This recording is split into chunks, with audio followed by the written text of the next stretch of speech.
Marked GEENTY Last updated 1739, September 25, 2017. The aggressive Colin Munro has never batted higher than 4 in ODI cricket, but is hot favourite to shift up to the top for the Black Caps against India next month.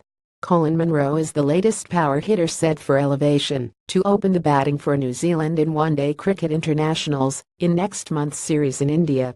Chief selector and coach Mike Hesson confirmed Munro was at the head of the queue to partner Martin Guptill at the top in 3 ODIs against the world's top-ranked team, starting in Mumbai on October 22. It continues the Black Caps' philosophy of aggressive intent at the top, in the mold of Brendan McCullum, and, more recently, Luke Ronchi at the Champions Trophy before his international retirement. Colin de Grandhomme is now New Zealand's premier all-rounder, and coach Mike Hesson wants him to prove himself as a batting finisher in ODIs. Colin's a very destructive player and very much plays on instinct.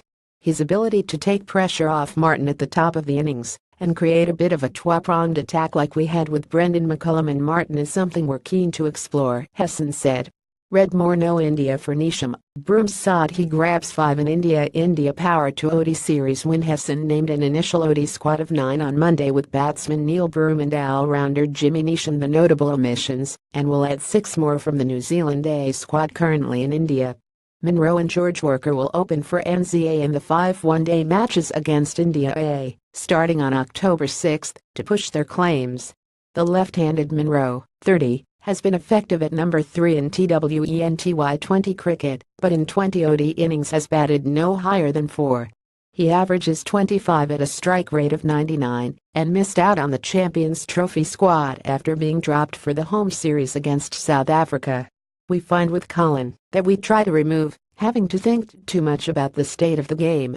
When you bat at 5 and 6 you've got to adjust, and we think Colin is better going out and playing. He can play the swinging ball and is certainly skillful enough to push his case there, Hesson said. If Munro can be effective with his medium pace as a 6th bowler, then that leaves spots for another batsman and wicket-keeper at 5 and 6 in the ODI side. Broom paid the price for New Zealand's middle order woes at the Champions Trophy in June, when they exited early after defeats to England and Bangladesh.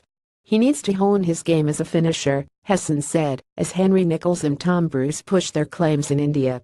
You need someone who is able to direct you towards a win in terms of owning the last 20 overs.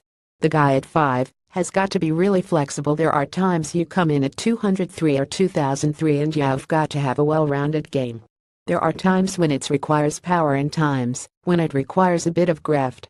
Tom Latham was still an ODI wicket-keeping option who could bat at 5 or 6, Hesson said.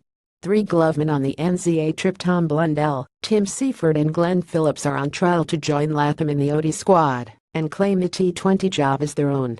Opening the batting and keeping in India would be too much of an ask. When Tom kept for us, his glove work was of a good standard, certainly the equal, if not slightly better, than what we have coming through. All 3 of them are talented, but very much a work in progress when it comes to keeping. Neesham has been told to return to domestic cricket and dominate with bat and ball. He also paid for the Black Caps Port Trophy campaign, where his bowling was below par, and he couldn't guide them to victory with the bat from a solid platform. With Corey Anderson most likely gone for the season after back surgery, Colin de Grandhomme is the top all-rounder, and Hesson hopes he can lift again.